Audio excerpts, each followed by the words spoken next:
안녕하세요. 핑플릭스입니다. 저는 이 주식과 채권에 이렇게 나눠서 투자하고 있진 않은데요. 원래 전통적인 자산 배분은 이 주식과 채권을 나눠서 투자하고 주기적으로 이 비중을 이 리밸런싱 하는 게 대표적인 자산 배분 투자거든요. 예를 들어서 뭐 주식에 6, 그리고 채권에 4를 투자한다고 하면요. 투자금이 100만 원이면 매월 주식에 60만 원, 채권에 40만 원씩 투자하는 거죠. 근데 이제 주식 수익률이 높아서 이게 만약에 주식 비중이 80%로 올라왔다. 채권 비중은 20% 내려가고요. 그러면 이 주식의 20% 정도를 이제 팔아서요. 채권을 사는 거예요. 그럼 다시 비중은 이제 6대 4가 되겠죠. 이런 식으로 계속 처음에 목표한 비중으로 맞추는 게 이제 그 자산 배분 리밸런싱인데요. 이런 이 주식과 이 채권 간의 이런 리밸런싱 투자는 아무래도 변동성을 낮춰서요. 이 투자의 좀 심리적인 안정성을 좀 높일 수 있고요. 적절한 타이밍의 이 리밸런싱은 심지어 그 주식의 몰빵 투자보다 오히려 성과가 더 좋다는 말도 있거든요. 제가 포트폴리오 비주얼라이저라는 사이트를 통해서 한번 직접 계산을 해봤어요. 기간은 1990년부터 지금까지 약 거의 30년이죠. 미국 주식시장 전체 수익률과 미국 전체 채권의 수익률을 이제 각각 그 비율을 6대 4, 8대 2, 그리고 주식의 100% 이렇게 세 가지로 비교를 했어요. 이제 보시면은 얘가 이제 6대 4 비율이고요. 얘가 8대 2, 얘가 이제 주식에 몰빵 투자한 수익률인데요. 연환산 수익인데 8,900, 뭐 9.7, 10.4 이게 물론 주식 몰빵 수익이 제일 높긴 하지만은 생각보다 그렇게 큰 차이가 없거든요. 반면에 이제 최고로 많이 손실이 발생했을 때를 보면은 마이너스 30%와 거의 반토막, 이게 좀 차이가 크죠. 이게 만약에 내 돈이 10억이었는데 갑자기 5억으로 반토막 난 거랑 그래도 한 7억 정도로 유지한 거는 이 정신적인 데미지에서 꽤 차이가 크거든요. 그래서 변동성 대비하면은 연환산 수익률이 거의 1%밖에 차이 안 나는 게 좀 신기하죠. 근데 이제 이게 연환산 수익이라 그렇지 절대적인 최종 수익으로 보면요. 이 주식 채권의 40% 섞은 투자는 1449%죠. 그리고 주식의 100% 몰빵 투자한 거는 2256%. 그래서 최종 수익률은 차이가 꽤 크죠. 그래서 최종 원리금도 거의 80만 달러 차이가 나는데요. 우리 돈으로 환산하면은 거의 9억 원이 넘어가거든요. 그래서 투자 기간이 길기 때문에 연수익률 1% 차이도 나중에 이렇게 크게 벌어지는 거예요. 그래서 아까 주식과 이 채권을 적당한 때 잘 이제 리밸런싱 하면은 이 주식의 몰빵 투자도 이길 수 있다 그랬는데 이게 이것만 보면 사실이 아니죠. 제가 한번 기간을 달리해서 해봤어요. 보시면은 10년 단위로 끊었는데요. 2000년에서 2010년을 보면은 채권을 섞은 투자가 주식 몰빵 투자보다 더 성과가 좋죠, 이때는. 근데 이게 2000년대 그 닷컴 버블과 2008년 9년의 금융위기 충격 때문에 약간 데이터가 왜곡된 측면도 있어요. 대체적으로 보면은 아무래도 이 주식에 몰빵 투자한 이 성과가 조금 더 좋을 수밖에 없죠. 근데 특히 이 최근 10년만 보면은 채권을 섞은 투자와 주식에 몰빵 투자는 그 갭이 훨씬 크거든요. 그 2010년부터 지금까지 이 미국의 이 나스닥 지수에 투자하는 이 QQQ 있잖아요. QQQ ETF와 미국의 모든 채권에 투자하는 AGG ETF를 제가 상세하게 또 비교해 봤어요. 역시 6대 4랑요. 8대 2랑 이 QQQ의 100% 몰빵 세 가지로 비교했는데요. 얘가 이제 채권 40%, 얘가 QQQ 몰빵이에요. 보시면은 연평균 수익률 차이가 엄청 크죠. 거의 6% 이상 차이 나거든요. 아까 연한산 수익률 1%도 30년 지나니까 격차가 엄청 커졌잖아요. 이 6%면은 이게 시간이 지나면 훨씬 더 성과의 차이가 벌어질 거예요. 원리금들의 차이도 거의 10여 년 만에 4억 이상 지금 벌어지고 있거든요. 반면 이 최고 수익률이 폭락했을 때 이 변동폭은 또 얼마 차이 안 나죠. 한 6, 7%밖에 차이 안 나거든요. 마이너스 9%나 마이너스 17%나 뭐 큰 차이는 없잖아요.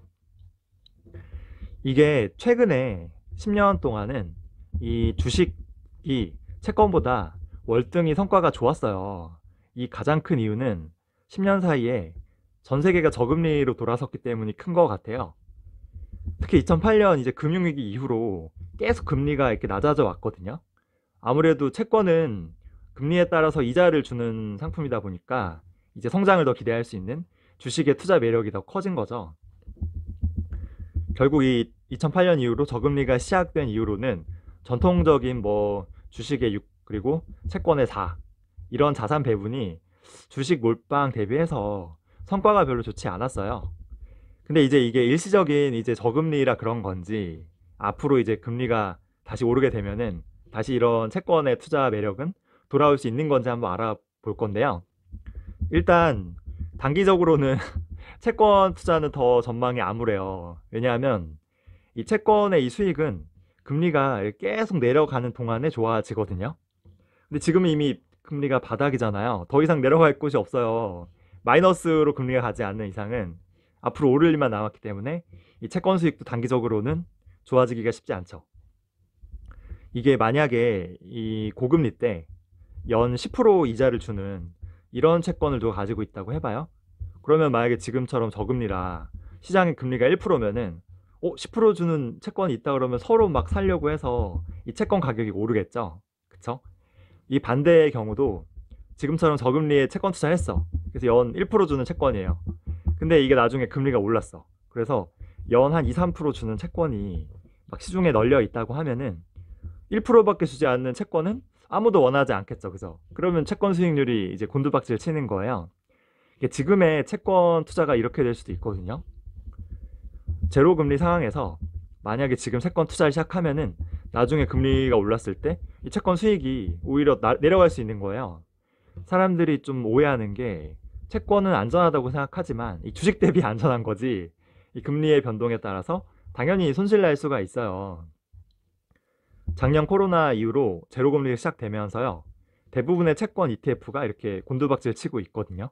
만약에 금리가 오르게 되면은 수익률은 더 안 좋아질 수도 있겠죠. 그렇다면 장기적으로는 과연 채권 투자는 매력적일 수 있냐? 근데 저는 이것도 좀 암울하다고 보는 게 우리 경기가 정상화되고요. 다시 금리를 올릴 수 있겠죠. 근데 이게 5%에서 10% 예전처럼 이런 그 고금리 시대는 이제는 오지 않거든요. 세상은 장기적으로 여전히 이 저금리 그리고 이 저성장의 시대예요. 그러다 보니까 이 금리에 대한 이자를 받는 이 채권 투자는 당연히 성장하는 좋은 주식 대비 떨어질 수밖에 없죠. 물론 뭐 이렇게 금리가 지금 바닥인데 이제 오를 거 아니에요.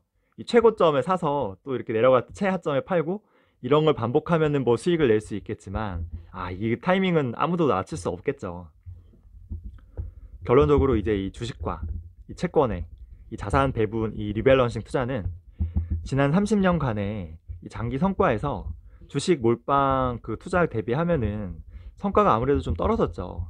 그리고 본격적인 저금 시작된 이 10년 전부터 계산하면은 그 성과는 물론이고요.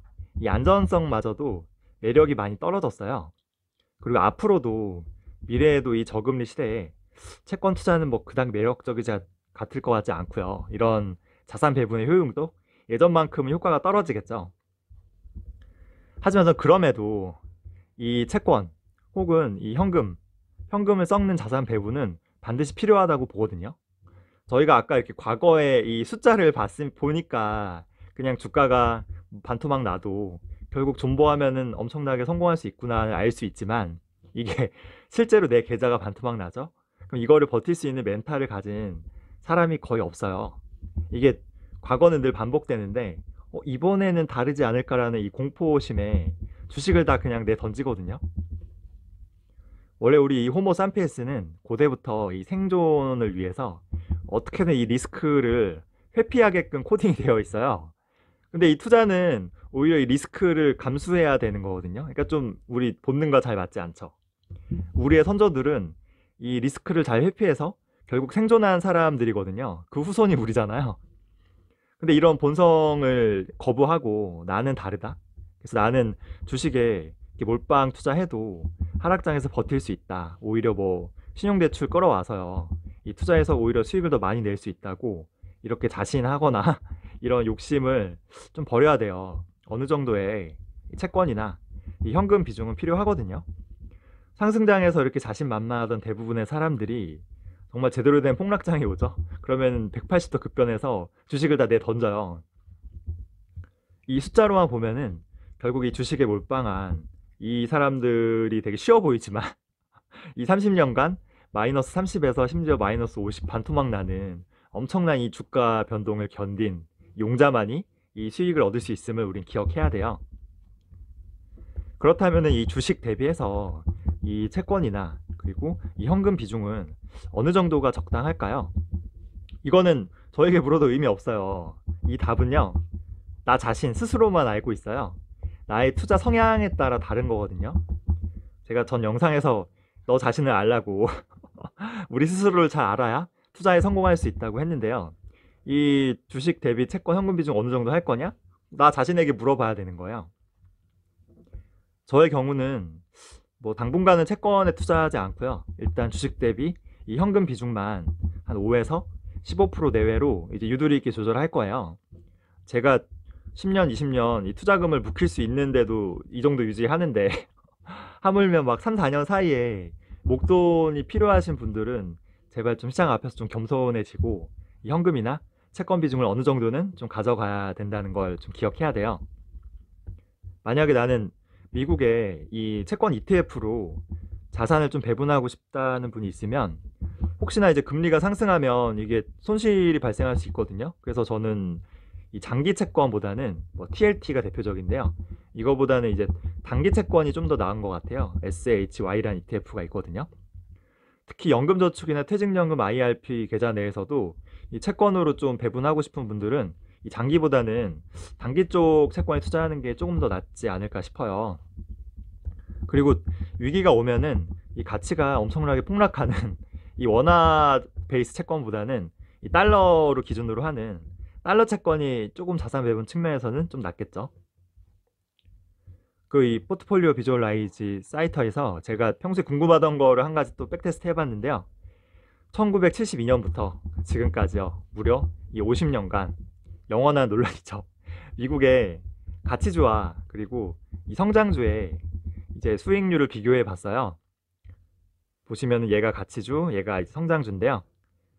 오히려 가치주가 수익률이 더 좋죠. 뛰어넘죠, 성과를. 그리고 본격적인 저금리 시작된 2010년 이전까지 이 40년을 보면요. 가치주 성과가 성장주보다 더 뛰어나요. 신기하죠. 원리금도 거의 2배 차이 나거든요. 하지만 본격적인 저금리가 시작된 2010년부터 이제 한 10년을 보면요. 오히려 이 성장주가 가치주보다 또 훨씬 뛰어나죠.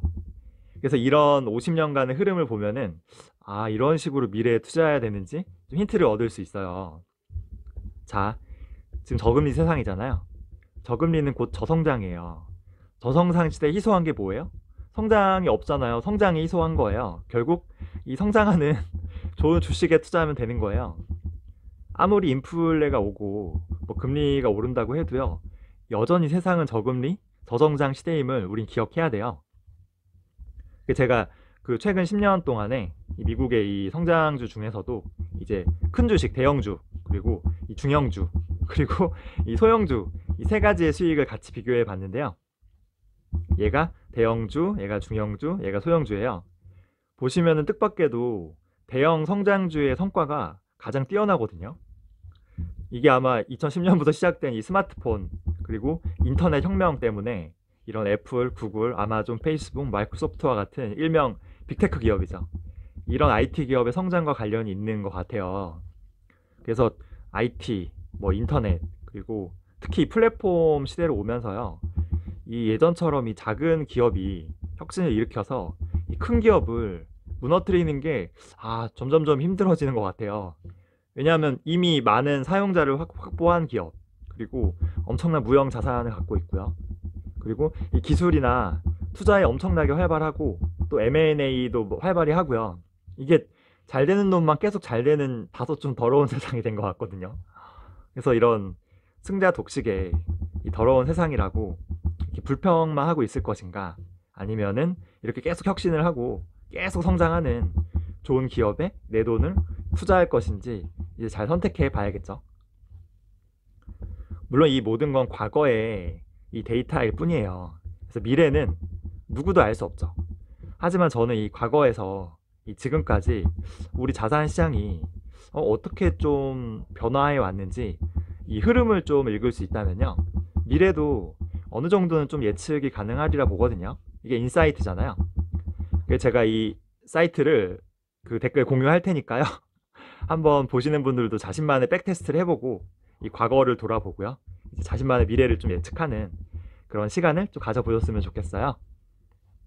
이제 세 줄 요약하면은 첫 번째로 이 채권을 썩는 이런 자산 배분 방식이 이게 저금리 때문에 그 성과가 자꾸 갈수록 떨어지고 있어요. 하지만 그럼에도 불구하고 이제 리스크 관리 차원에서 어느 정도 현금이나 이 채권 비중은 저는 필요하다고 봐요. 그리고 이 지난 성과를 비교해 보니까 이 저금리 때문에 가치주보다 최근 10년은 성장주가 더 좋았고, 그리고 이 플랫폼 인터넷 경제로 인해서 이제 특히 이 대형 빅테크 성장주의 기업이 성장이 훨씬 더 돋보였다. 그래서 준비한 내용 여기까지고요. 구독과 좋아요 꼭 눌러주시고 궁금하신 거 있으면 댓글로 편하게 한번 남겨주세요.